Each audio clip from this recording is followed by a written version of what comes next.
Primeramente, le daremos una breve noción de quién es este gran escritor. Fyodor Mikhailovich Dostoyevsky, Moscú, 11 de noviembre de 1821, San Petersburgo, 9 de febrero de 1881, fue uno de los principales escritores de la Rusia zarista, cuya literatura explora la psicología humana en el complejo contexto político, social y espiritual de la sociedad rusa de la segunda mitad del siglo XIX. El verdadero profeta del siglo XIX no fue Karl Marx, sino Dostoyevsky, dijo una vez Albert Camus. La sentencia de este escritor francés refiere a lo que el autor ruso presentía con respecto al futuro de Rusia, sabiendo que el régimen zarista empezaba a tambalear, si los grupos revolucionarios radicales y nihilistas, según los denominaban, se hacían del poder. Como dicen algunos expertos en su obra, como Nelly Prigorian, el autor no intentó hacer una crítica de las ideologías en sí, sino de los sistemas de poder que tejen sus redes en función del poder mismo. Nada vale en esos sistemas y todo se vale. No hay límites si el fin justifica los medios, aun si el medio son vidas humanas. Es por eso que Dostoyevsky se opone a ese nihilismo que no es mera negación de los valores en general, sino la negación en relación con el hombre. Nada vale en esos sistemas y todo se vale. A partir del asesinato de un estudiante de agronomía en Moscú, por cuestionar las ideas del revolucionario extremista Sergei Nechayev, el autor ruso planteó esa misma dicotomía: el fin no justifica los medios y la revolución no puede llevar a una nueva autocracia. Tal vez anticipó ciertos momentos que acontecieron luego de la Revolución de Octubre y tantos otros ejemplos de la historia universal. Por eso Camus señaló al autor como un auténtico profeta y un anticipador de los estados totalitarios del siglo XX. Con su segundo matrimonio tuvo 4 hijos y, aunque solo 2 de ellos llegaron a la vida adulta, logró tener cierta estabilidad emocional con su última mujer, Anna Dostoyevskaya, quien trabajó como taquígrafa cuando el autor escribió El jugador para pagar varias de sus deudas. Pero la presión de los acreedores, su adicción al juego y el empeoramiento de la epilepsia debilitaron la frágil salud del escritor. Con 59 años de edad, y debido a su enfermedad maltratada, Fyodor Dostoyevsky murió en su casa de San Petersburgo, el 9 de febrero de 1881. El hombre puede vivir sin ciencia, puede vivir sin pan, pero sin belleza no podría seguir viviendo, porque no habría nada más que hacer en el mundo. Todo el secreto está aquí, toda la historia está aquí, decía Dostoyevsky. Y de su novela El idiota, surge su famosa frase: la belleza salvará al mundo. Pero, ¿cuál es esa belleza? Se trata de una cita que, muchas veces, se confunde con el ideal de belleza occidental y contemporánea. Sin embargo, el autor ruso hace referencia a aquella ligada a la sencillez e inocencia y al sufrimiento transmutado como única manera de redención posible que manifiesta lo divino en lo humano. Y ese cambio trascendental debe realizarse en este mundo y en carne propia, y no en el más allá como propone la religión católica. A 200 años de su nacimiento, Fyodor Dostoyevsky continúa en el corazón de distintas generaciones de lectores, gracias a las permanentes y nuevas ediciones que siguen releyendo y reinterpretando sus obras. La enorme influencia dostoyevskiana, aún hoy, contribuye a seguir repensando desde distintas perspectivas los rincones más luminosos y más oscuros de la existencia humana. Dostoyevsky murió en su casa de San Petersburgo, el 9 de febrero de 1881, de una hemorragia pulmonar asociada a un enfisema y a un ataque epiléptico. Fue enterrado en el cementerio Tikhvin, dentro del monasterio de Alejandro Nevsky, en San Petersburgo. El vizconde M. de Bogué, diplomático francés, describió el funeral como una especie de apoteosis. En su libro Le Roman Rusé, señala que entre los miles de jóvenes que seguían el cortejo, se podía distinguir incluso a los nihilistas que se encontraban en las antípodas de las creencias del escritor. Anna Grigorievna señaló que los diferentes partidos se reconciliaron en el dolor común y en el deseo de rendir el último homenaje al célebre escritor. En su lápida sepulcral puede leerse el siguiente versículo de San Juan, que sirvió también como epígrafe de su última novela, Los hermanos Karamazov.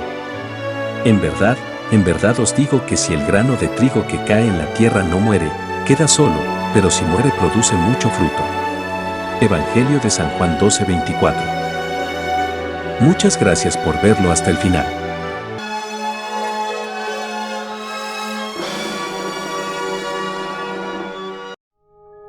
La horrible muerte de Friedrich Nietzsche. Primeramente, le daremos una breve noción de quién es este gran personaje. Friedrich Wilhelm Nietzsche, Röntgen, 15 de octubre de 1844, Weimar a 25 de agosto de 1900, fue un filósofo, poeta, músico y filólogo alemán, considerado uno de los filósofos más importantes de la filosofía occidental, cuya obra ha ejercido una profunda influencia tanto en la historia como en la cultura occidental.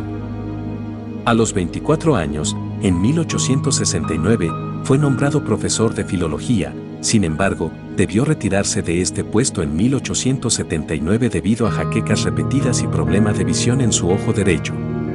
Posteriormente vivió como un filósofo itinerante en varios lugares de la Riviera italiana y los Alpes suizos, y desde mediados de 1888 hasta enero de 1889 en Turín, Italia. En este lugar se hizo inmanejable su alteración mental y debió ser internado en Basilea, luego en Jena y finalmente enviado al cuidado de su madre y hermana el 20 de marzo de 1890. Nietzsche perdió progresivamente sus capacidades cognitivas y su lenguaje, llegando a un estado de mutismo, no reconociendo a sus pocos amigos. Desde la infancia Nietzsche presentó jaquecas, en ocasiones muy invalidantes, con aura visual con el fenómeno de espectros de fortificación. La jaqueca era de predominio derecha, acompañada de vómitos, debiendo reposar algunos días. Nietzsche contabilizó en un año 118 episodios de jaquecas. En 1887 fue examinado por el Dr. Aiser, quien diagnosticó una corioretinitis en su ojo derecho como causa de su defecto visual que prácticamente le provocó una ceguera. Demencia y muerte, 1889 a 1900. El 3 de enero de 1889 Nietzsche sufrió un colapso mental. Ese día fue detenido tras, al parecer, haber provocado algún tipo de desorden público por las calles de Turín. Lo que pasó exactamente es desconocido.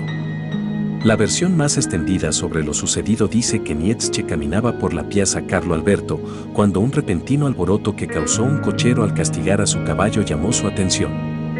Nietzsche corrió hacia él y lanzó sus brazos rodeando el cuello del caballo para protegerlo, desvaneciéndose acto seguido contra el suelo.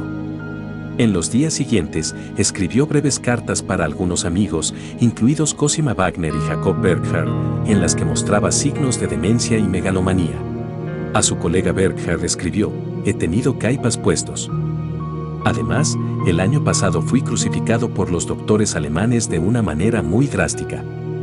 Wilhelm, Bismarck y todos los antisemitas abolidos. 13 El 6 de enero de 1889, Burckhardt mostró la carta a Overbeck. El siguiente día Overbeck recibió una carta reveladora semejante y decidió que Nietzsche debería volver a Basilea. Overbeck viajó a Turín y trajo a Nietzsche a una clínica psiquiátrica en Basilea. Por ese tiempo, Nietzsche estaba enteramente sumergido en la locura, y su madre Franziske decidió llevarlo a una clínica en Jena bajo la dirección de Otto Binswanger. Desde noviembre de 1889 a febrero de 1890, Julius Langbehn intentó curar a Nietzsche, sentenciando que los métodos del doctor eran ineficaces para curar su enfermedad. Langbehn asumió más y más control sobre Nietzsche. En marzo de 1890, Franziske sacó a Nietzsche de la clínica y en mayo de 1890 lo llevó a su casa en Naumburgo. Durante este proceso, Overbeck y Gast contemplaban la idea de qué hacer con el trabajo no publicado de Nietzsche. En enero de 1889 se pusieron a planear la salida de El ocaso de los ídolos, o como se filosofa a martillazos, por esa época ya impreso y atado. En febrero, ordenaron una edición privada de 50 copias de Nietzsche contra Wagner, pero el editor C.G. Naumann en secreto imprimió 100.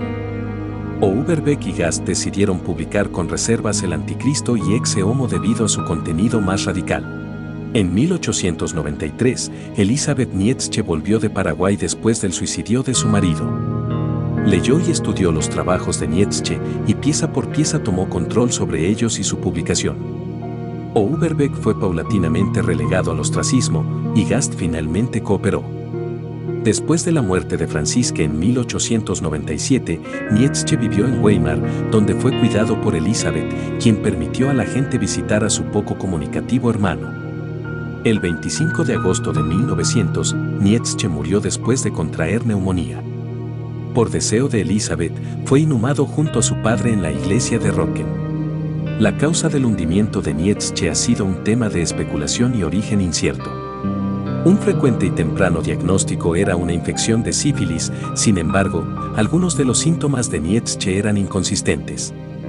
Otro diagnóstico posible es un meningioma derecho retroorbital, un tipo de cáncer cerebral. En su libro La lucha contra el demonio, Stefan Zweig presenta una psicobiografía sobre Nietzsche en que sitúa la etiología de su locura desde un ángulo puramente psicogénico. Muchas gracias por verlo hasta el final.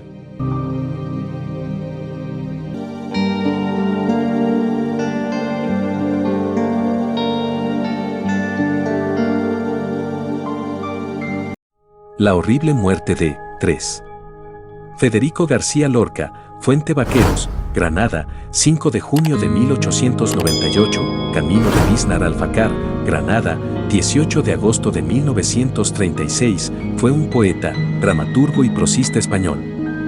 Adscrito a la generación del 27, fue el poeta de mayor influencia y popularidad de la literatura española del siglo XX y como dramaturgo se le considera una de las cimas del teatro español del siglo XX. Fue asesinado por el bando sublevado un mes después del golpe de Estado que provocó el inicio de la Guerra Civil Española. Últimos días y fusilamiento. Colombia y México, cuyos embajadores previeron que el poeta pudiera ser víctima de un atentado debido a su puesto de funcionario de la República, le ofrecieron el exilio, pero Lorca rechazó las ofertas y se dirigió a la Huerta de San Vicente para reunirse con su familia. Llegó allí el 14 de julio de 1936, 3 días antes de que estallara en Melilla la sublevación militar contra la República que dio lugar a la Guerra Civil. Inicialmente, la situación en la capital granadina fue tranquila y no hubo ningún incidente. Sin embargo, el día 20, la guarnición militar de la ciudad se sublevó y en poco tiempo el centro de Granada estaba en poder de las fuerzas sublevadas. El cuñado de Federico y alcalde de la ciudad, Manuel Fernández Montesinos, fue arrestado en su despacho del ayuntamiento. Sería fusilado un mes más tarde. Alguien le preguntó sobre su preferencia política, aunque se desconoce la fecha, y él manifestó que se sentía a su vez católico, comunista, anarquista, libertario, tradicionalista y monárquico. Sin embargo, siempre se mostró partidario de los que no tienen nada, como declaró en 1934. Como ha destacado el historiador Paul Preston, Lorca, animado por una profunda conciencia social, creó su compañía de teatro itinerante, La Barraca, firmó regularmente manifiestos antifascistas y colaboró con organizaciones como Socorro Rojo Internacional. Por ello se ganó el desprecio de la Falange y el resto de la derecha. En su propia ciudad mantuvo una estrecha relación con los grupos de izquierda moderada. Su familia era muy amiga del socialista Fernando de los Ríos. Lorca nunca se afilió a ningún grupo y jamás discriminó o se distanció de ninguno de sus amigos por ninguna cuestión política. Conocía al líder y fundador de la Falange Española, José Antonio Primo de Rivera, muy aficionado a la poesía. El propio Lorca dijo de él al joven Gabriel Celaya, en marzo de 1936. José Manuel Aizpurúa es como José Antonio. Otro buen chico. ¿Sabes que todos los viernes ceno con él? Solemos salir juntos en un taxi con las cortinillas bajadas, porque ni a él le conviene que le vean conmigo ni a mí me conviene que me vean con él. Esta declaración es entendida por los estudiosos como una exageración o una broma, como lo apuntó el propio Celaya al relatar esta anécdota.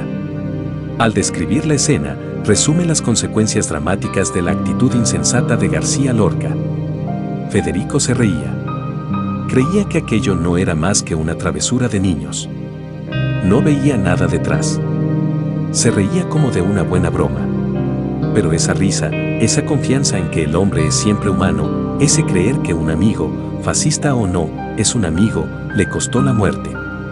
Porque fueron unos amigos que él contaba entre sus mejores, quienes en el último momento resultaron ser ante todo y sobre todo fascistas.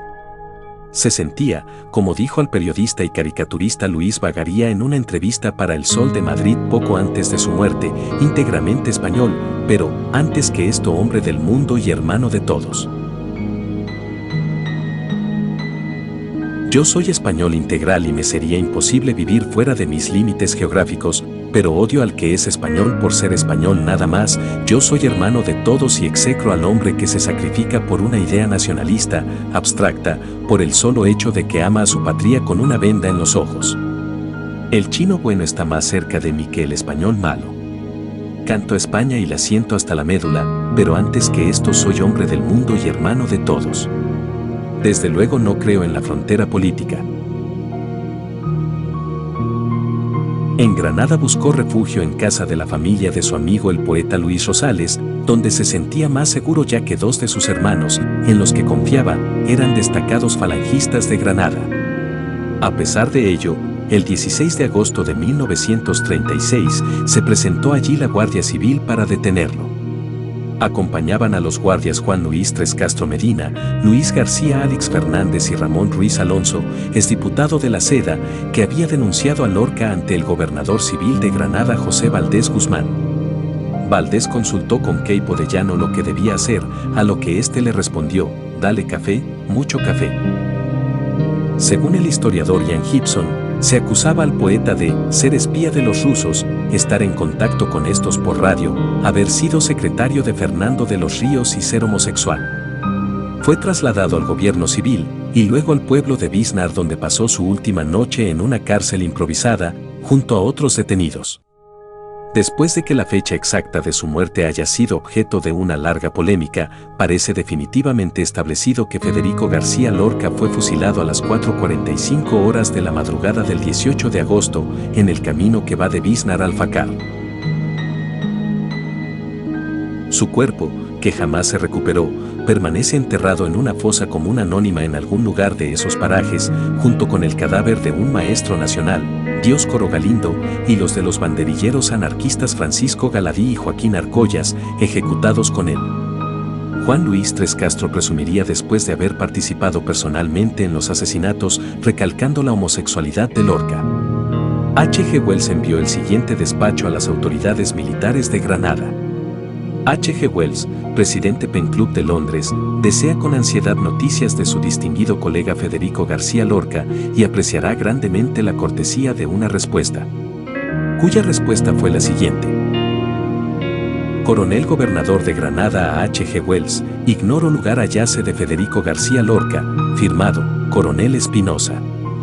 El 23 de abril de 2015 se hizo público un informe policial fechado el 9 de julio de 1965, basado en una investigación realizada ese mismo año, que corroboraba la ejecución de Lorca por las autoridades franquistas.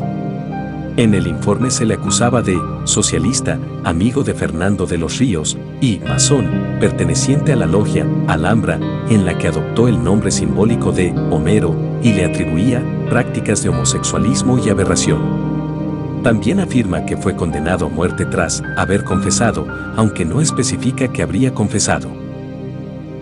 El informe fue redactado por la Tercera Brigada Regional de Investigación Social de la Jefatura Superior de la Policía de Granada a petición de la hispanista francesa Marcelle Auclair, aunque nunca obtuvo respuesta, ya que el informe fue ocultado por la dictadura franquista. La existencia del dicho informe fue mencionada por primera vez por el periodista falangista Eduardo Molina Fajardo en su libro póstumo Los últimos días de García Lorca, 1983. Según Gibson, es evidente que Molina Fajardo había tenido acceso al informe policial.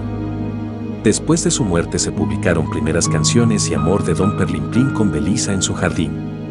Una de las obras más estremecedoras sobre el hecho de su muerte es el poema El crimen fue en Granada, escrito por Antonio Machado en 1937. En el otro bando, Unidad, un periódico falangista de San Sebastián, publicó el 11 de marzo de 1937 una sentida elegía firmada por Luis Hurtado Álvarez y titulada A la España imperial le han asesinado su mejor poeta. Una de las biografías sobre Federico García Lorca más documentadas, controvertidas y populares es el bestseller publicado en 1989 y titulado Federico García Lorca, Alive, Vida, Pasión y Muerte de Federico García Lorca, edición en español en 1998, del hispanista de origen irlandés Ian Gibson. conmemorando el centenario de su nacimiento, el 5 de junio de 1998, comenzaron las emisiones de televisión de Canal Sur 2. En 2009, en aplicación de la Ley para la Recuperación de la Memoria Histórica aprobada por el gobierno de José Luis Rodríguez Zapatero, se abrió la fosa donde supuestamente descansaban los restos del poeta, sin encontrarse nada. En mayo de 2012 salió a la luz su última carta, dirigida a su amigo íntimo, el escritor y crítico de arte Juan Ramírez de Lucas. En 2014 se iniciaron trabajos de localización de la fosa donde fue enterrado y de identificación de cuerpos, aunque dada la negativa de la familia del poeta parece improbable la exhumación de su cuerpo. En 2015 la escritora Marta Osorio publica un libro en el que analiza la información que Agustín Penón recopiló sobre el emplazamiento del cuerpo del poeta, principalmente de Emilia Llanos, amiga íntima del poeta, apuntando a un traslado del cuerpo a otro emplazamiento del mismo camino donde fue enterrado o incluso a Madrid. Muchas gracias por verlo hasta el final.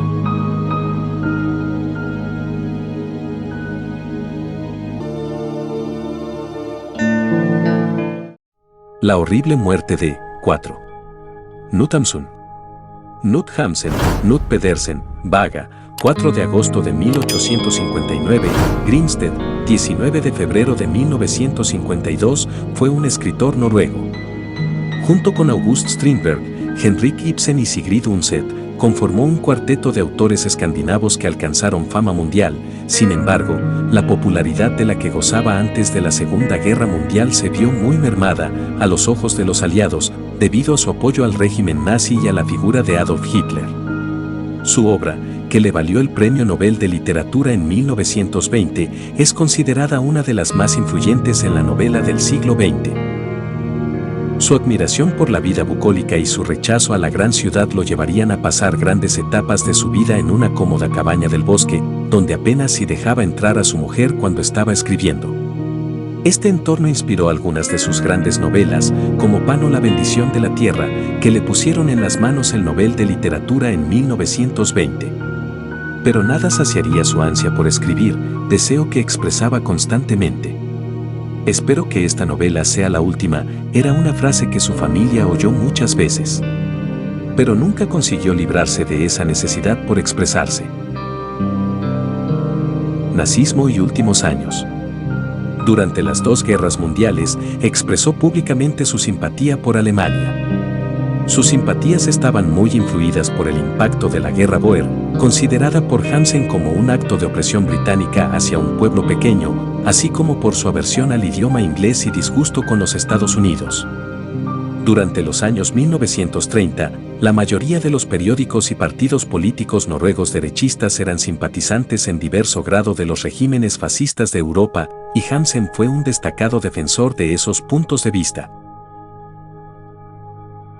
Hamsun era favorable a la creación de una gran confederación de pueblos germánicos y estuvo a favor de la invasión de Europa por parte de Hitler, como manifestó en multitud de artículos de prensa, favorables no solo al Tercer Reich. Los alemanes están luchando por nosotros, y ahora están aplastando la tiranía de Inglaterra sobre nosotros y todos los neutrales. 1940, sino también a su líder Adolf Hitler, como este panegírico escrito una semana después de la muerte de este, era un guerrero. Un guerrero para la humanidad y un predicador del Evangelio sobre el derecho de todas las naciones, un reformista del más alto rango, y su destino histórico fue precisamente actuar en un tiempo de brutalidad que finalmente le hizo caer. En 1943, Hamsun envió su medalla del Premio Nobel como regalo a Joseph Goebbels. Su biógrafo Thorkild Hansen lo interpretó como parte de una estrategia para conseguir una audiencia con Hitler, audiencia que consiguió. Durante esta audiencia, se quejó del administrador civil alemán en Noruega, Josef Terboven, y pidió su destitución, así como que los ciudadanos noruegos encarcelados fueran liberados, lo que irritó enormemente a Hitler. Otto Dietrich describe la reunión como el único momento en que otra persona metió baza en una conversación con Hitler. Dietrich atribuye la causa a la sordera de Hamsun y apunta que Hitler tardó 3 días en superar su enfado. En otras ocasiones, Hamsun también ayudó a noruegos encarcelados por actividades de resistencia y por tratar de influir en la política alemana en Noruega. Tras el final de la guerra, multitudes enfurecidas quemaron libros de Hansen públicamente en las principales ciudades de Noruega y él fue internado durante varios meses en un hospital psiquiátrico. El examen psiquiátrico llegó a la conclusión de que se habían deteriorado permanentemente sus facultades mentales y sobre esa base se retiró la acusación de traición. En cambio, fue encausado por responsabilidad civil y en 1948 fue multado con 325.000 coronas, unos 50.000 euros de la época, por su presunta pertenencia al Partido Encuentro Nacional, National Samling, y por el apoyo moral a los alemanes, lo que le dejó prácticamente en la ruina siendo ya un anciano ciego y casi sordo, pero fue absuelto de cualquier afiliación nazi directa. Si fue miembro de Encuentro Nacional, y si sus facultades estaban deterioradas es un tema muy debatido. Hansen dijo que nunca fue miembro de dicha formación y en su último libro, Por senderos que la maleza oculta, Bagen Grodestier, 14 de 1949, que muchos toman como prueba de su lucidez mental. Critica duramente a los psiquiatras y los jueces y, según sus propias palabras, demuestra que no era un enfermo mental. Knut Hansen falleció el 19 de febrero de 1952 en su hogar, cerca de Grimsted. Muchas gracias por verlo hasta el final.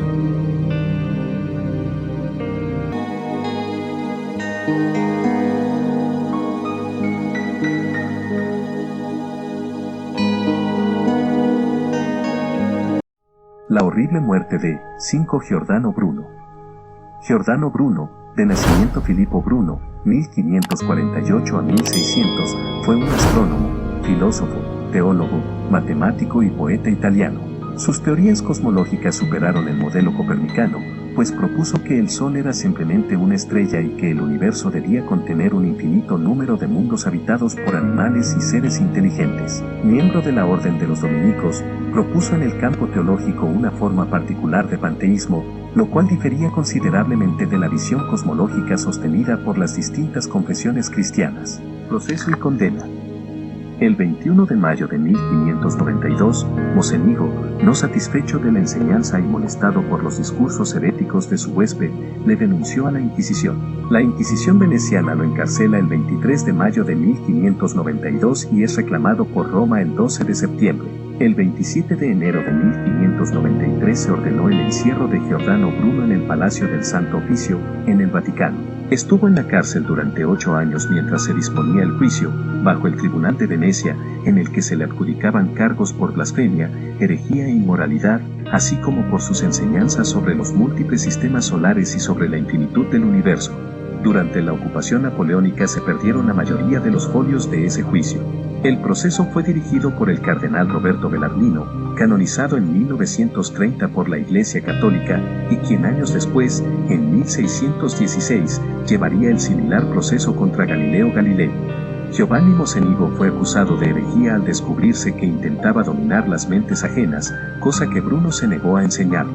Nunca fue apresado ni existió proceso en su contra.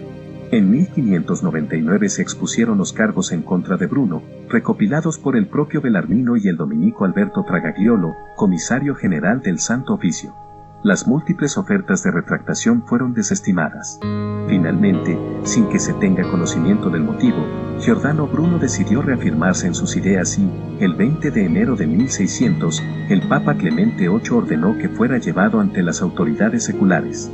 Las alegaciones finales por escrito de Bruno, dirigidas al pontífice, fueron abiertas, pero no leídas. Luigi Firpo lista estos cargos que fueron puestos contra Bruno por la Inquisición: tener opiniones en contra de la fe católica y hablar en contra de ella y sus ministros; tener opiniones contrarias a la fe católica sobre la Trinidad, la divinidad de Cristo y la Encarnación; tener opiniones contrarias a la fe católica en relación con Jesús como Cristo; tener opiniones contrarias a la fe católica en relación con la virginidad de María, la Madre de Jesús; tener opiniones contrarias a la fe católica en relación con la transubstanciación y la misa; decir que existen múltiples mundos; tener opiniones favorables de la transmigración del espíritu en otros seres humanos después de la muerte; brujería. La Inquisición lo acusó inicialmente por sus ideas antidogmáticas que ya le habían costado el hábito dominico. Como antitrinitario, rechazó la virginidad de María y la transubstanciación. Sus reflexiones sobre cuestiones de cosmología y su atracción por la magia dieron gradualmente lugar a una impresionante lista de acusaciones. Al final, impugnaron el conjunto de su pensamiento. En febrero de 1593, Bruno fue encarcelado en las prisiones del Santo Oficio. El juicio se prolongó durante otros 2 años, antes de tomar la decisión de realizar un estudio en profundidad de sus obras, que fueron censuradas y posteriormente quemadas en la plaza de San Pedro. Desde su celda, Bruno terminó de escribir una declaración para su defensa, y presentó su alegato final el 20 de diciembre de 1594 ante el Santo Oficio. El juicio fue interrumpido durante 6 meses, tiempo durante el cual Bruno continuó defendiendo activamente su teoría de los infinitos mundos, a veces afirmando que estaba dispuesto a retractarse, y otras declarando que era fiel a sus ideas. Por lo tanto, el cardenal Bellarmino elaboró una lista de las teorías consideradas heréticas, sobre las que Bruno de nuevo vaciló antes de negarse categóricamente a renunciar a ellas. Las 8 proposiciones a las que el filósofo se negó a renunciar fueron las siguientes: la declaración de 2 principios reales y eternos de la existencia, el alma del mundo y la materia original de la que se derivan los seres. La doctrina del universo infinito y los mundos infinitos en conflicto con la idea de la creación, el que niega el efecto infinito niega el poder infinito. La idea de que toda realidad, incluyendo el cuerpo, reside en el alma eterna e infinita del mundo, no hay realidad que no se acompañe de un espíritu y una inteligencia. El argumento según el cual no hay transformación en la sustancia, ya que la sustancia es eterna y no genera nada, sino que se transforma. La idea del movimiento terrestre, que, según Bruno, no se oponía a las sagradas escrituras, las cuales estaban popularizadas para los fieles y no se aplicaban a los científicos. La designación de las estrellas como mensajeros e intérpretes de los caminos de Dios. La asignación de un alma, tanto sensorial como intelectual, a la tierra. La oposición a la doctrina de Santo Tomás sobre el alma, la realidad espiritual permanece cautiva en el cuerpo y no es considerada como la forma del cuerpo humano. El Papa Clemente VIII dudó de la sentencia impuesta antes de dictarla porque no deseaba convertir a Bruno en un mártir.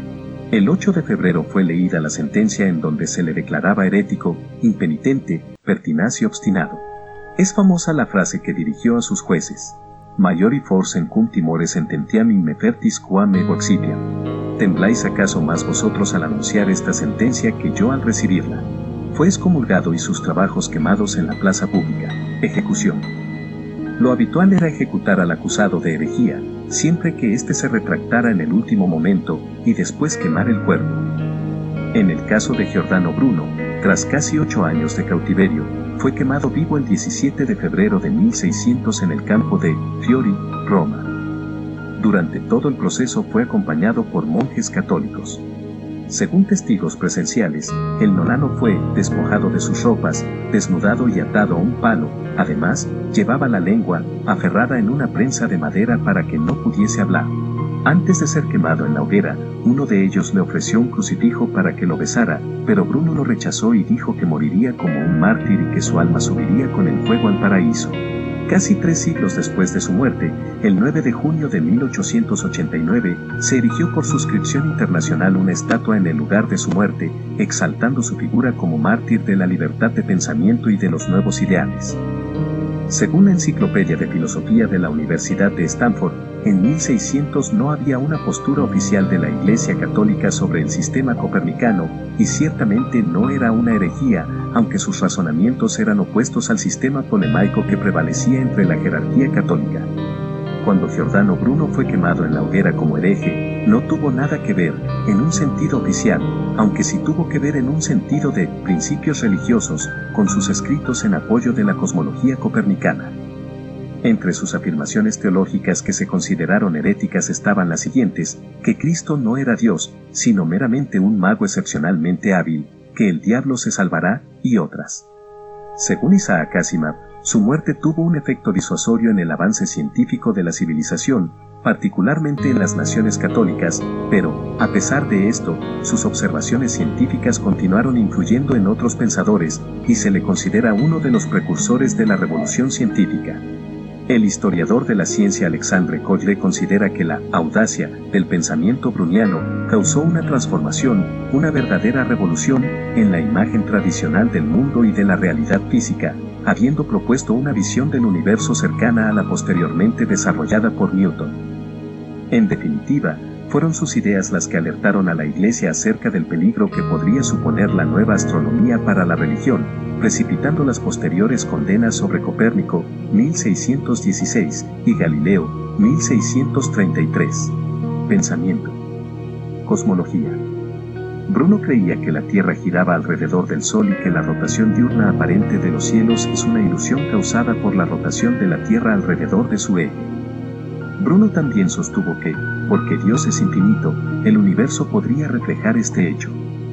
El universo es uno, infinito, inmóvil. No es capaz de comprensión y por lo tanto es interminable y sin límites y a ese grado infinito e indeterminable y por consecuencia inmóvil. Teófilo en De la Causa, Principio, et Uno, de Giordano Bruno. Bruno también afirmó que las estrellas en el cielo eran otros soles como el nuestro, a las que orbitan otros planetas. Indicó que el apoyo de esas creencias en ninguna manera contradecía las escrituras o la verdadera religión. Bruno también afirmó que el universo era homogéneo, compuesto por los 4 elementos, agua, tierra, fuego y aire, en lugar de tener las estrellas una quinta esencia separada. En esencia, aunque el uso de este término sea anacrónico, las mismas leyes físicas estarían operando en todas partes. Espacio y tiempo eran ambos infinitos. No había lugar en su universo estable y permanente para las nociones cristianas de la creación y el juicio final. La cosmología de Bruno está marcada por la infinitud, homogeneidad e isotropía, con sistemas planetarios con vida distribuidos uniformemente a lo largo de todo el universo. Muchas gracias por verlo hasta el final.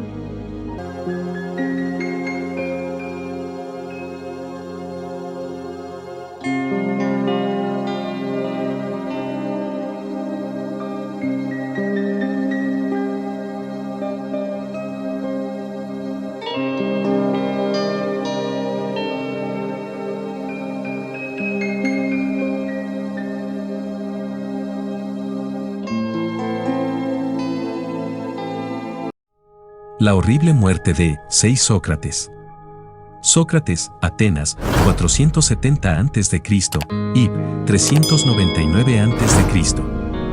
Fue un filósofo clásico griego considerado como uno de los más grandes, tanto de la filosofía occidental como de la universal. Fue maestro de Platón, quien tuvo a Aristóteles como discípulo, siendo estos 3 los representantes fundamentales de la filosofía de la antigua Grecia. Otros discípulos suyos son Antístenes, Aristipo y Esquines. No hay ninguna evidencia de que Sócrates haya publicado algún escrito de su autoría. Detalles de su vida son conocidos gracias a 3 fuentes contemporáneas: los diálogos de Platón, las obras de Aristófanes y los diálogos de Jenofonte. En los diálogos de Platón se encuentran los relatos más completos de Sócrates que han sobrevivido desde la antigüedad. Sin embargo, quedan preguntas con respecto a la distinción entre el Sócrates de la vida real y la representación de Sócrates platónico. Artículos principales: Juicio de Sócrates, Apología de Sócrates, Platón y Apología de Sócrates, Jenofonte. Aunque durante la primera parte de su vida fue un patriota y un hombre de profundas convicciones religiosas, Sócrates sufrió sin embargo la desconfianza de muchos de sus contemporáneos, a los que les disgustaba la nueva postura que tomó frente al Estado ateniense y la religión establecida, principalmente en contra de las creencias metafísicas de Sócrates, que planteaban una existencia etérea sin el consentimiento de ningún dios como figura explícita. Fue acusado en el 399 a.C. de introducir nuevos dioses y corromper la moral de la juventud, alejándola de los principios de la democracia. Por el contrario, Sócrates se manifestó devoto de los dioses y no pretendía introducir nuevas deidades, a lo que manifestó: ¿cómo podría yo introducir nuevos dioses por decir que una voz divina se me manifiesta para indicarme lo que hay que hacer? Por otro lado, que la divinidad sabe de antemano lo que va a suceder y que lo anuncia con señales a quien quiere, tal como yo lo digo, lo dicen también todos y lo creen. Pero mientras estos llaman augurios, voces, coincidencias y adivinos a los que les anuncian las señales, yo lo llamo genio divino y pienso que al llamarlo así, me expreso de manera más veraz y piadosa que los que atribuyen a las aves el poder de los dioses. Restos de la prisión estatal extramuros del Ágora de Atenas, donde se cree que estuvo preso y murió. La Apología de Platón recoge lo esencial de la defensa de Sócrates en su propio juicio, una valiente reivindicación de toda su vida. Fue condenado a muerte, aunque la sentencia solo logró una escasa mayoría.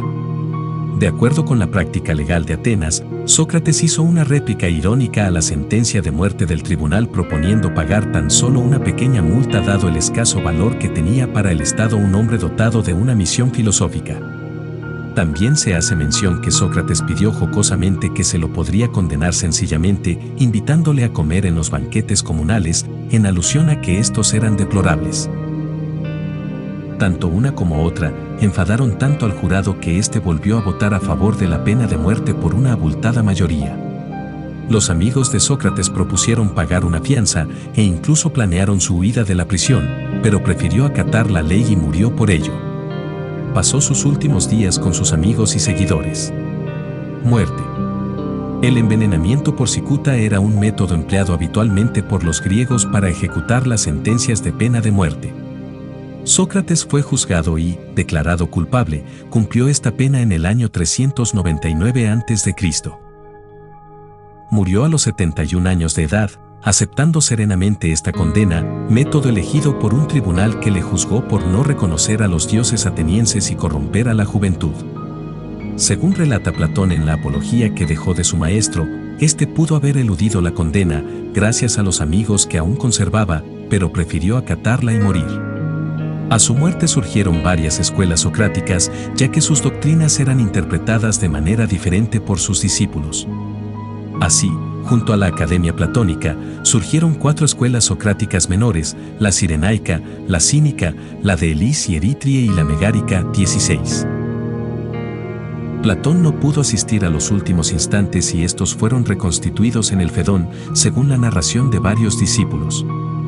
Aquí está el paso que describe los síntomas.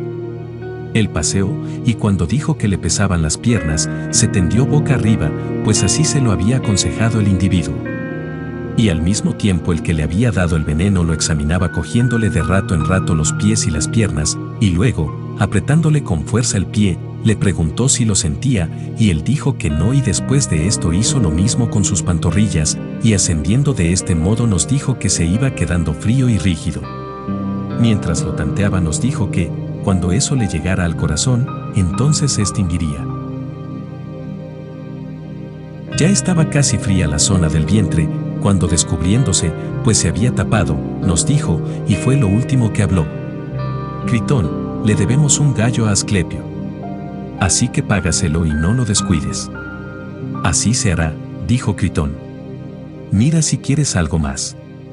Pero a esta pregunta ya no respondió, sino que al poco rato tuvo un estremecimiento, y el hombre lo descubrió, y él tenía rígida la mirada. Al verlo, Critón le cerró la boca y los ojos.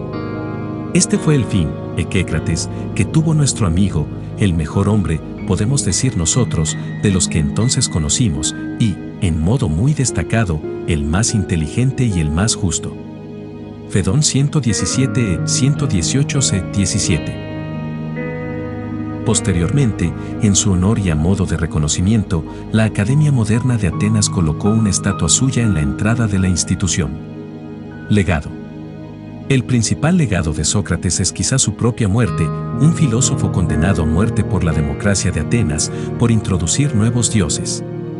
La base de sus enseñanzas y lo que inculcó fue la creencia en una comprensión objetiva de los conceptos de justicia, amor y virtud, y el conocimiento de uno mismo. Sócrates describió el alma, psique, como aquello en virtud de lo cual se nos califica de sabios o de locos, buenos o malos, una combinación de inteligencia y carácter. Asumiendo una postura de ignorancia, interrogaba a la gente para luego poner en evidencia la incongruencia de sus afirmaciones. A esto se le denominó ironía socrática, la cual queda expresada con su célebre frase: solo sé que no sé nada. A la vez, fue capaz de llevar tal unidad al plano del conocimiento, al sostener que el conocimiento es virtud y la ignorancia vicio. Su inconformismo lo impulsó a oponerse a la ignorancia popular y al conocimiento de los que se decían sabios, aunque él mismo no se consideraba un sabio, aun cuando uno de sus mejores amigos, Querefonte, le preguntó al oráculo de Delfos si había alguien más sabio que Sócrates, y la pitonisa le contestó que no había ningún griego más sabio que él. Apología 21. Al escuchar lo sucedido, Sócrates dudó del oráculo y comenzó a buscar a alguien más sabio que él entre los personajes más renombrados de su época, pero se dio cuenta de que en realidad creían saber más de lo que realmente sabían.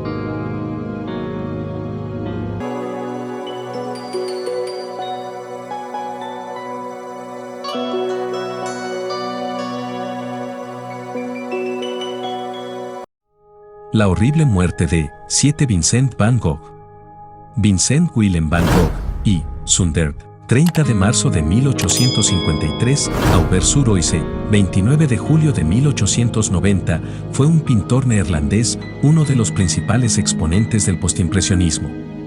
Pintó unos 800 cuadros, entre ellos 43 autorretratos y 148 acuarelas, y realizó más de 1600 dibujos. Una figura central en su vida fue su hermano menor Theo, marchante de arte en París, quien le prestó apoyo financiero de manera continua y desinteresada. La gran amistad entre ellos está documentada en las numerosas cartas que se intercambiaron desde agosto de 1872. De las 800 cartas que se conservan del pintor, unas 650 fueron para Theo, las otras son correspondencia con amigos y familiares. Desde joven tuvo inclinación hacia el dibujo. Su primer trabajo fue en una galería de arte. Más tarde se convirtió en pastor protestante y en 1879, a la edad de 26 años, se marchó como misionero a una región minera de Bélgica, donde comenzó a dibujar a la gente de la comunidad local. En 1885 pintó su primera gran obra, Los comedores de patatas. En ese momento su paleta se componía principalmente de tonos sombríos y terrosos. La luz y la preferencia por los colores vivos por la que es conocido surgió posteriormente cuando se trasladó al sur de Francia, consiguiendo su plenitud durante su estancia en Arles en 1888. Muerte. Durante los últimos 30 meses de vida llegó a realizar 500 obras y en sus últimos 69 días firmó hasta 79 cuadros. El 22 de febrero de 1890, Van Gogh sufrió una nueva crisis que fue el punto de partida de uno de los episodios más tristes en una vida ya plagada de tristes acontecimientos. Este periodo duró hasta finales de abril, tiempo durante el cual fue incapaz de decidirse a escribir, sin embargo, siguió dibujando y pintando. Hughes escribe que entre mayo de 1889 y mayo de 1890 tuvo arrebatos de desesperación y alucinación que le impedían trabajar, y entre ellos, meses en los que pudo hacerlo y lo hizo marcado por el éxtasis de extremo visionario. Sin embargo, su depresión empeoró y el 27 de julio de 1890, a la edad de 37 años, mientras paseaba por el campo, se disparó en el pecho con un revólver.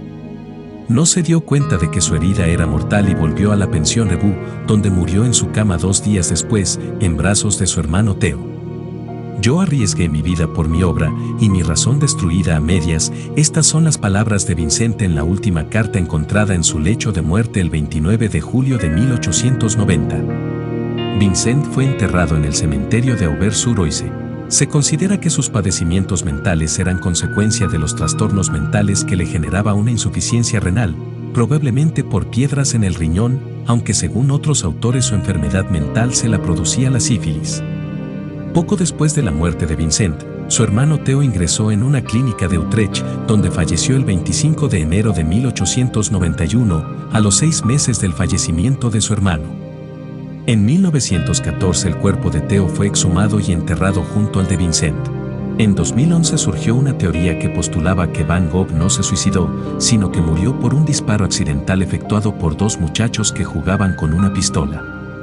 En una biografía sobre el artista, Van Gogh, La vida, Steven Naifa y Gregory Witte Smith mantienen que el disparo provino de René y Gastón Secretan, 2 hermanos adolescentes que veraneaban en Auvers, y que eran conocidos del pintor, por lo que no habría querido incriminarlos y se habría autoinculpado. Según los autores, René era un chico problemático al que gustaba vestirse de cowboy y se entretenía disparando a animales con una vieja pistola calibre 38. Así, el 27 de julio de 1890 Van Gogh habría salido como siempre a pintar, recibiendo de forma accidental el disparo del menor de los hermanos. Según Naifa, historiador del arte titulado en Princeton, revisamos los testimonios iniciales que dieron lugar a la versión del suicidio y vimos que no eran nada sólidos. Este autor afirma que en la entrevista que René Secretan dio en 1956, el año de estreno de la película que Vicente Minnelli realizó sobre el pintor neerlandés, su testimonio está lleno de culpabilidad. Esta teoría no está confirmada con otras pruebas ni aceptada por la mayoría de la comunidad académica, y el Museo Van Gogh de Ámsterdam considera prematuro valorar las conclusiones a las que han llegado estos autores.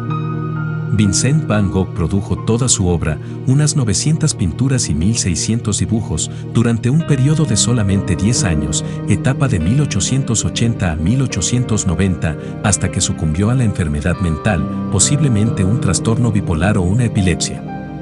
Decidió ser pintor cuando tenía 27 años y siempre quiso reflejar la vida en sus obras. Su carrera pictórica está marcada por los lugares donde vivió y trabajó. Así se aprecia en la primera etapa de los Países Bajos, 1880 a 1886, donde la pintura tradicional y popular de este país, exclusivamente en colores terrosos, fueron lo que más influyó en obras como Los comedores de patatas y las pinturas sobre los tejedores. Realizó numerosos dibujos de mineros, de figuras campesinas y copió obras de su pintor favorito, Jean-François Millet. Muchas gracias por verlo hasta el final.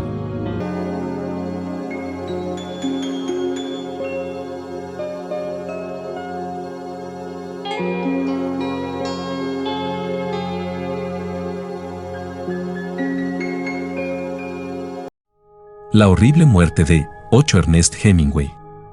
Ernest Miller Hemingway, Oak Park, Illinois, 21 de julio de 1899. Ketchum, Idaho, 2 de julio de 1961, fue un escritor y periodista estadounidense, uno de los principales novelistas y cuentistas del siglo XX.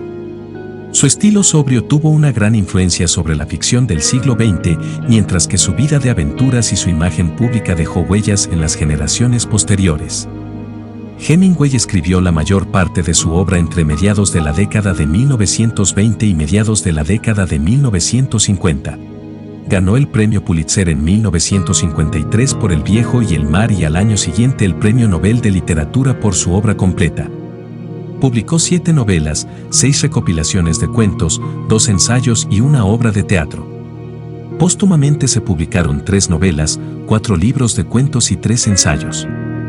Muchos de estos son considerados clásicos de la literatura de Estados Unidos. Idaho y el suicidio.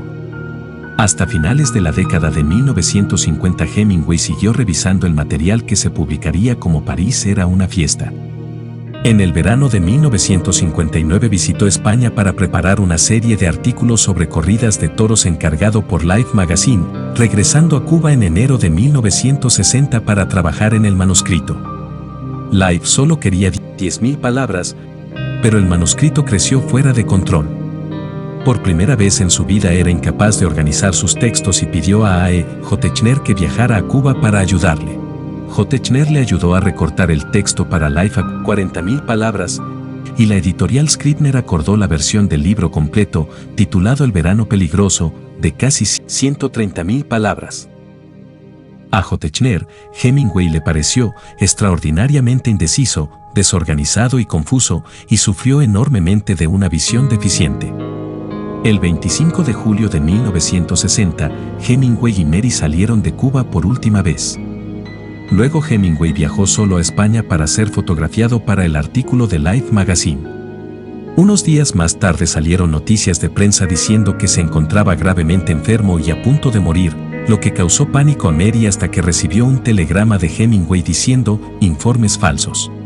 En camino a Madrid. Amor Papa.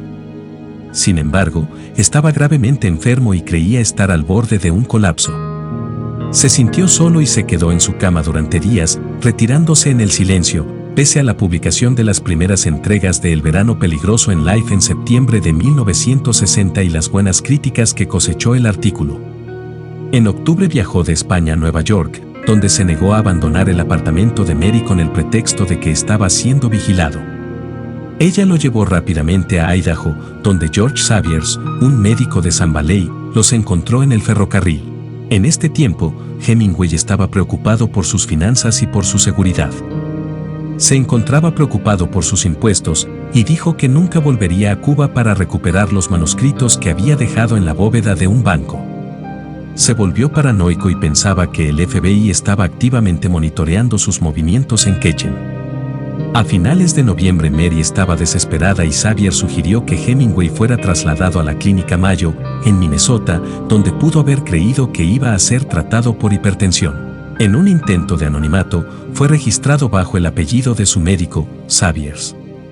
Meyers escribe que un aura de secretismo rodea el tratamiento de Hemingway en la Clínica Mayo, pero confirma que fue tratado con terapia electroconvulsiva hasta 15 veces en diciembre de 1960, para luego ser liberado en ruinas en enero de 1961. Reynolds obtuvo acceso a los registros de Hemingway en la Clínica Mayo, los cuales indican que fue tratado por un estado depresivo que puede haber sido causado por una combinación de medicamentos. Según A. E. J. Techner, asociado cercano de Hemingway y escritor de Papa Hemingway y su mundo, Hemingway se quejó durante años de que estaba bajo la vigilancia del FBI. J. Techner y otros amigos del ganador del premio Nobel desestimaron tales afirmaciones como paranoia.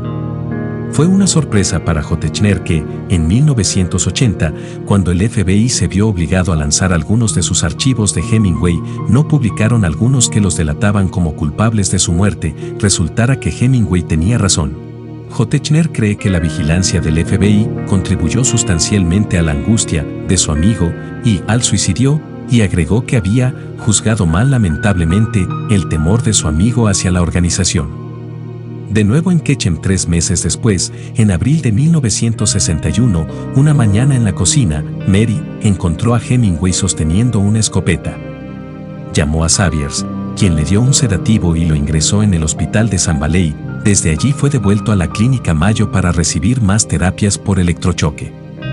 Fue liberado a finales de junio y llegó a su casa en Ketchum el 30 de junio.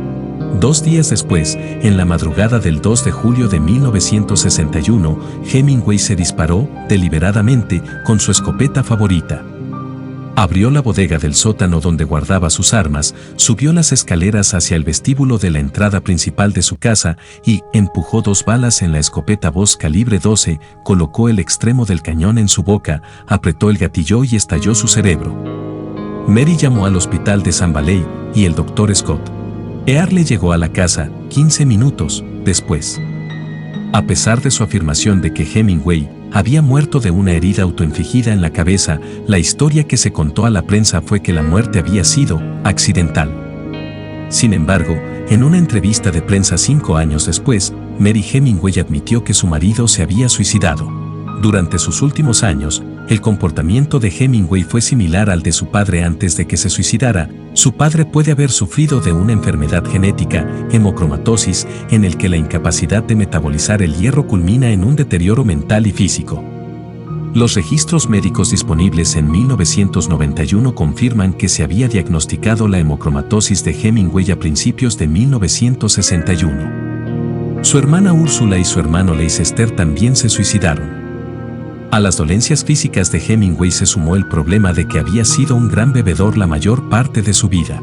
Familiares y amigos de Hemingway viajaron a Ketchum para el funeral, que fue oficiado por el sacerdote católico local, quien creía que su muerte había sido accidental. Su hermano Leicester escribió sobre el funeral, durante el cual un monaguillo se desmayó a la cabeza del ataúd. Me parecía que Ernest hubiera aprobado todo. Muchas gracias por verlo hasta el final.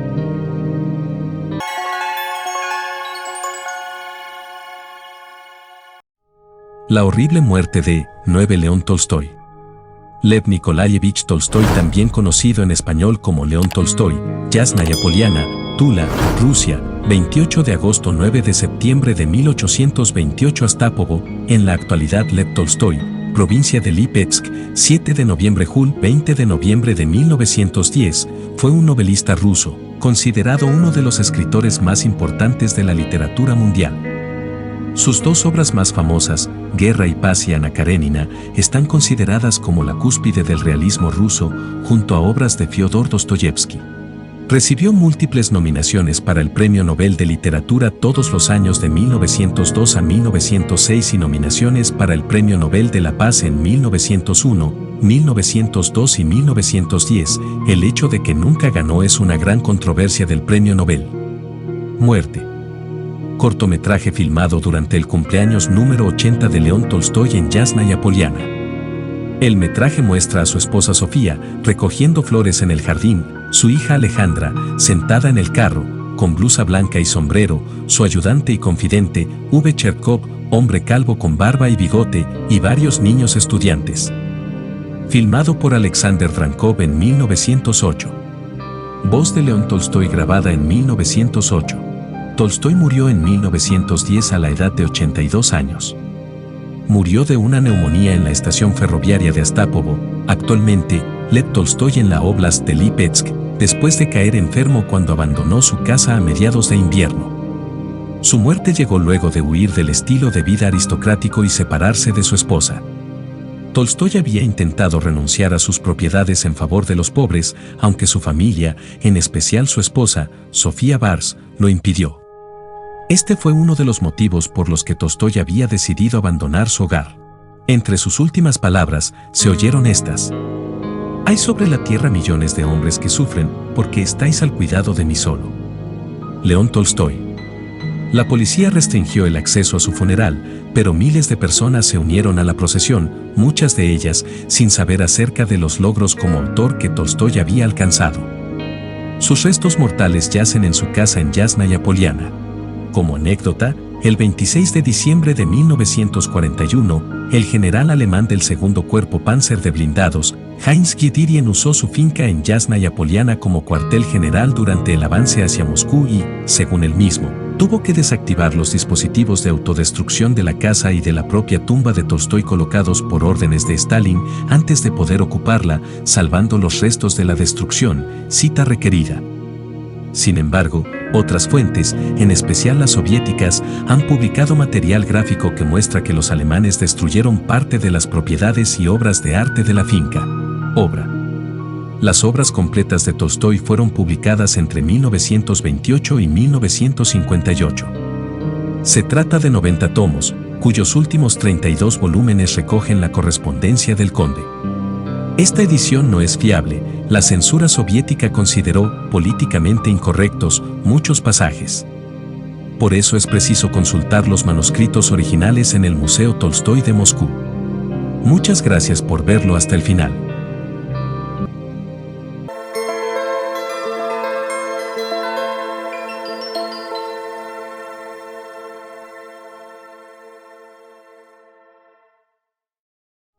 La horrible muerte de 10 César Vallejo.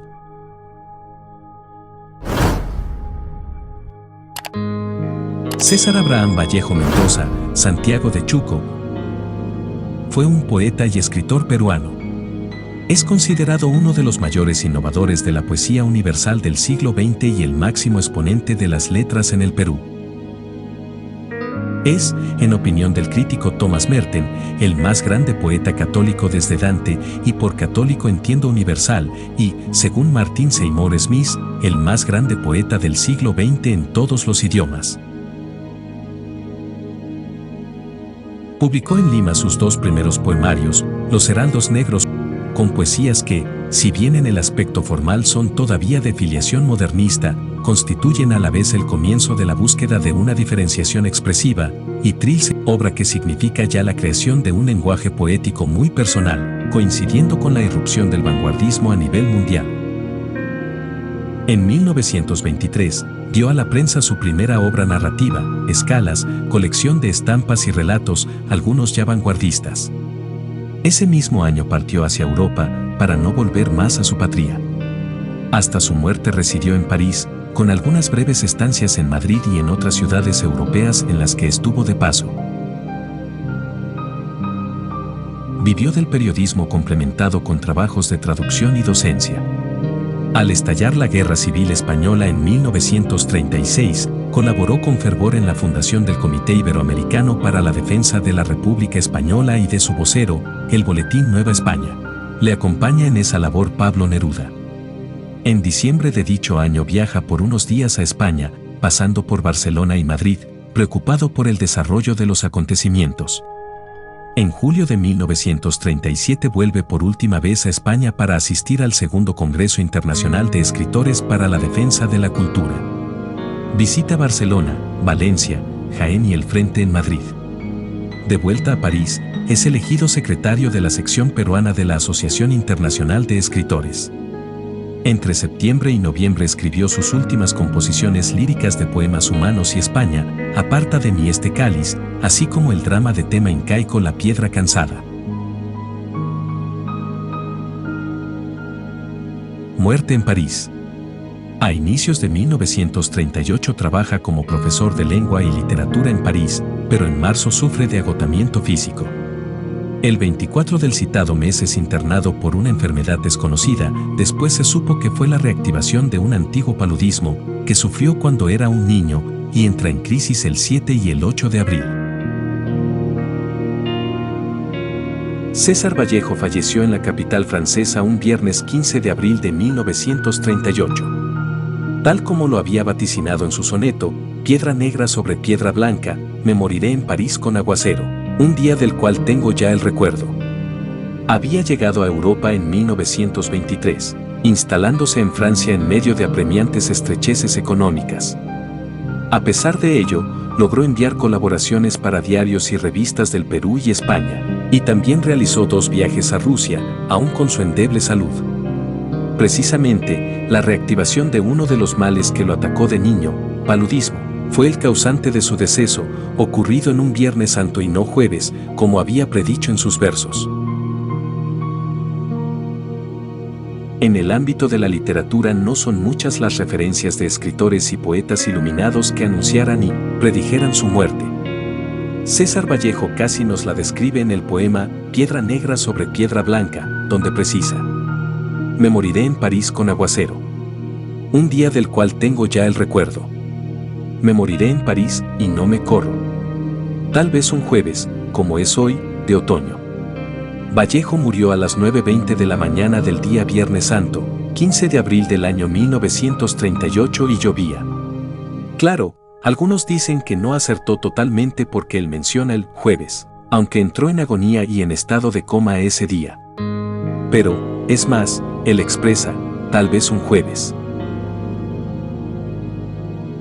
Sin embargo, Juan Espejo Asturrizaga en su libro César Vallejo Itinerario del Hombre, refiere lo que él denomina como una visión premonitoria, acápite bajo el cual relata que mientras César Vallejo se encontraba refugiado en la casa de Antenor Orrego, en Mansiche, Trujillo, a fin de librarse de la persecución policial por la denuncia que recaía en contra de él y otras personas, acusado de incendio y asesinato por los sucesos ocurridos en Santiago de Chuco el 1 de agosto del año 1920, en palabras textuales nos informa lo siguiente: durante su permanencia aquí César tuvo una noche una visión que lo llenaría de terror y lo angustiaría por muchos días, siendo el tema de sus conversaciones. Estaba despierto, decía, cuando de pronto me encontré tendido, inmóvil, con las manos juntas, muerto. Gentes extrañas a quienes yo no había visto nunca antes rodeaban mi lecho. Destacaban entre estas una mujer desconocida, cubierta con ropas oscuras y, más allá en la penumbra difusa, mi madre corno saliendo del marco de un vacío de sombra, se me acercaba y sonriente me tendía sus manos. Estaba en París y la escena transcurría tranquila, serena, sin llantos. La tremenda impresión que le produjo esta visión que, aseguraba, la había tenido perfectamente despierto, lo llevó a llamar desesperadamente a Antenor, que dormía plácidamente al otro extremo del dormitorio. Antenor trató de calmarlo, indicándole que se trataba de una pesadilla. No, no, repetía César, he estado despierto, como lo estoy ahora, despierto, despierto. Todo lo he visto como te veo a ti en este momento.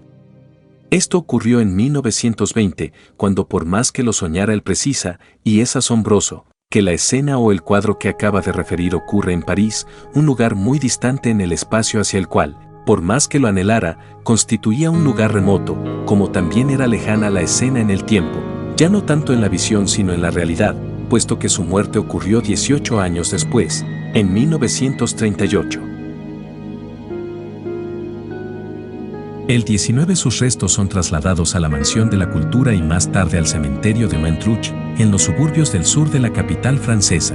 Después de 32 años de reposar allí, el 3 de abril de 1970 su viuda Georgette Vallejo trasladó sus restos al cementerio de Montparnasse, escribiendo en su epitafio: "He nevado tanto para que duermas". Obras. Vallejo abarcó prácticamente todos los géneros literarios: poesía, narrativa, novelas y cuentos, teatro y ensayo. Se debe también mencionar su copiosa labor periodística, crónicas y artículos. Poesía. Es comúnmente aceptado que es en la lírica donde Vallejo alcanza su verdadera expresión y sus más altas cotas. Consta de 3 etapas: modernista, vanguardista y revolucionaria. Muchas gracias por verlo hasta el final.